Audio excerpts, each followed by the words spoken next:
There's a saying that education stops nonsense. Education stops poverty. It depends if you want how you want to take it. Education can differentiate you from people. Education can put you in a place where you can interact intelligently with people.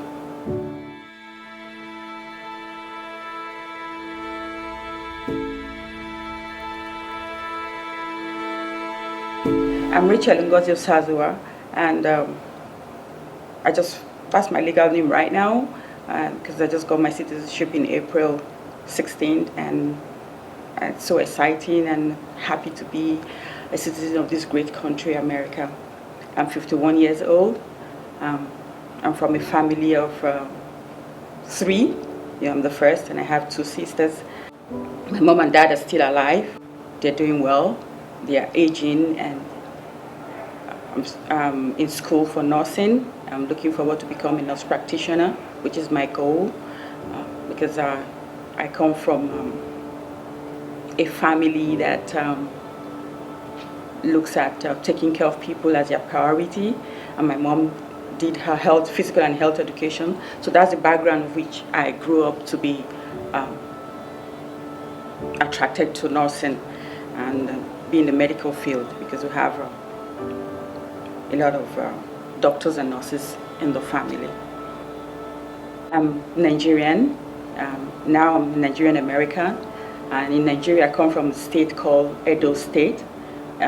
Benin by tribe is a culture where we have kings and we have governor, but it's more a traditional culture, because the king is very important to us. Whatever the king says and decrees goes, and it's a rich culture because there are a lot of values, a lot of do's and don'ts you don't do, and as you grow up in that culture, you have to be able to represent that culture positively wherever you go.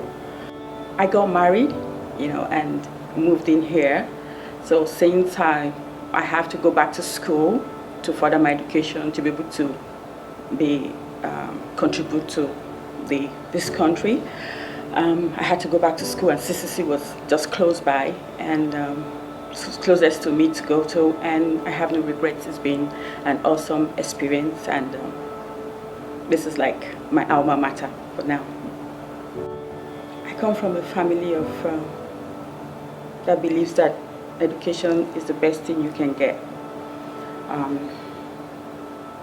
There's a saying that education stops nonsense. Education stops poverty. It depends if you want how you want to take it. Education can differentiate you from people. Education can put you in a place where you can interact intelligently with people. My father has a doctorate degree. My mom has a bachelor's degree in physical and health education. My immediate younger sister is a mechanical engineer. Then my last is an economist. So it's like we love education. So that's why, from my background, that's where I got it from. I come from a very strong Christian Catholic background, and in my background, it's like love comes first. You have to love people and treat them right, and you have to treat them the way you want to be treated, which is the golden rule. And you have to be open to people, and that Christian background, that Catholic values, is what I have carried on all my life, and it's amazing the doors it opens for you. It's amazing how people welcome you. Faith, because with faith you can do all things. Like every day when I wake up, my mantra is Philippians 3:14, I can do all things through Christ who strengthens me, and that's what carries me on all day. Because when you have faith in God, you are determined to reach your goal. When you have faith in God, you can love people and treat them right.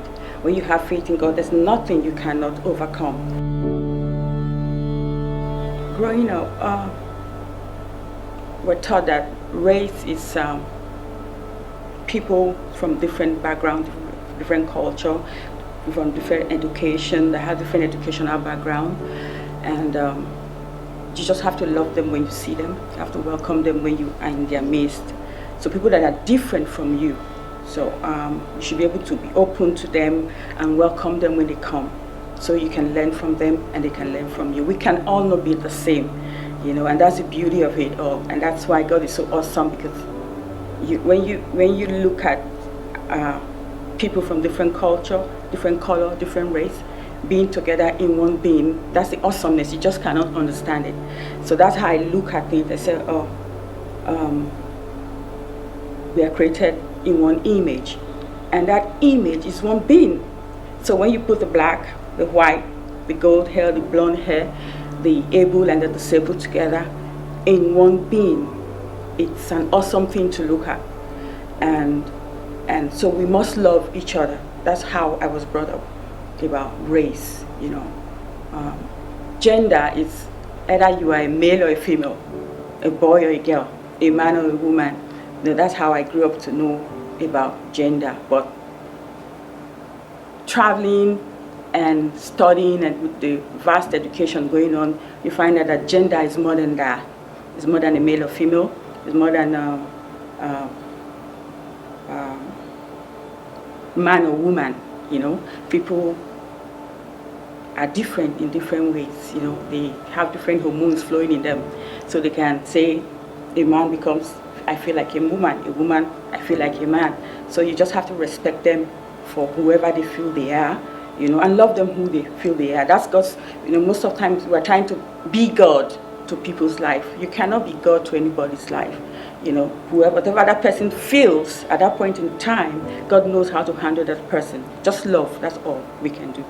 You know, just love and care for them, whatever situation they are going through. So it's something new to me, coming in the outside world, knowing that there's more to gender than I grew up with. Back home, it is something you don't even think about to say somebody it's bisexual, or somebody it's like this LGBTQ thing. You know, you don't talk about it. It's called like an abomination, you know. And for me, I look at it like, for now, the way I see it now is, these people that feel that way, they feel they are human beings. God created them. God loves us all. So it's not for me to deal with it. I don't have business dealing with it. It's God's business. So let Him take care of them. All I need to do is to accept them as human beings, because that's who they are. Diversity is like education to me, and traveling is a very great education, because when you travel, you meet different people, you learn from them, you respect their culture, you know. So that's a great way of learning about diversity, and that has helped me a lot, you know. So I can go anywhere, I can stay anywhere. We are all different. We have different backgrounds, and that's the uniqueness of it. Because if we are all the same, reason the same, do the same thing, the world would be a boring place to live. So it makes it unique and interesting, and for the inquisitive minds, it makes them want to learn more about who this person is, what this culture is all about, what good thing am I going to learn from here, how will this help me as I grow in the future. I thank my mom. My mom and my late grandparents, because without them, my mom would not be who she is, and she will be able to pass that values, that culture and self-awareness to me. And she's a strong woman, and she has always taught us that wherever you go, have it in the back of your mind that you have a family name to protect. She rings in my head when I'm about to do something and say, if my mom hears this, how will she feel? If it goes through my family, how will she feel?